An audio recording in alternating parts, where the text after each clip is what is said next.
இந்த எதிர்ப்புகள் எல்லாம் வச்சு பார்க்கும் பொழுது இஸ்ரேலுக்கு இதுக்கு மேலே பின்னடைவுகள் அதிகமாக வருது அப்படின்னு நம்ம எடுத்துக்கலாமா, அல்லது இந்த இஸ்ரேலினுடைய ஆதிக்கம் கொஞ்சம் கொஞ்சமாக குறையுதுன்னு நம்ம எடுத்துக்கலாம்? இஸ்ரேலோட ஆதிக்கம் குறைய ஆரம்பிச்சிருச்சுன்னு எடுத்துக்கலாம், குறைஞ்சிருச்சுன்னு சொல்ல முடியாது. அதுக்கு வந்து 2 தரவுகள் உதாரணமாக சொல்லலாம்.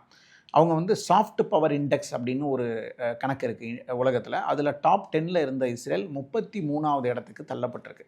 அப்படின்னா இந்த போருக்கு அப்புறம் தான்.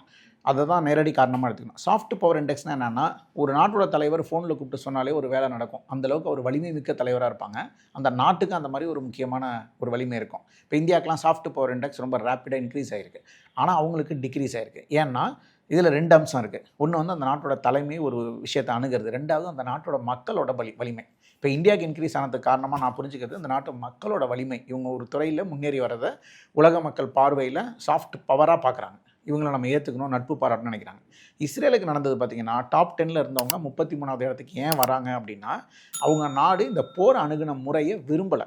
அப்போ அவங்களோட பவரை குறைக்கிறாங்க. இவங்களோட நம்ம தொடர்பில் வேணாம், நம்ம கொஞ்சம் குறைச்சிப்போம். இப்போ நம்ம தெருவிலே பார்ப்போம், ஒருத்தர் ரொம்ப அடாவடித்தனம் பண்ணால் நம்ம வேண்டாம், நம்ம வேலையை பார்த்துட்டு போவோம்னு ஒதுங்கி போவாங்கல்ல, அதை மாதிரி இஸ்ரேலை பார்த்து கொஞ்சம் ஒதுங்கி போகிறதா நம்ம புரிஞ்சுக்கலாம். இது ஒன்று. இப்போ 2வது பார்வை அப்படின்னு பார்த்தீங்கன்னா, கிட்டத்தட்ட 19-20% அவங்களுடைய ஜிடிபி கான்ட்ரிபியூஷனில் இம்பேக்ட் ஆகிருக்கு இந்த போர்னால். ஒருத்தருக்கு வந்து ஜிடிபி குறைஞ்சதுனாலோ இல்லை பிபிபி ஜிடிபி இண்டெக்ஸ் வந்து அவங்களுக்கு கம்மியாகுதுனாலோ ஆட்டோமேட்டிக்காக அவங்களோட பவரில் அது ரிஃப்ளெக்ட் ஆகும். ஏன்னா பணம் இருந்தால் தான் ஆயுதம் வாங்க முடியும், போர் பண்ண முடியும். அப்போ அங்கே தடை வரும்போது அந்த நாடு வந்து கொஞ்சம் வலிமை இழக்குது.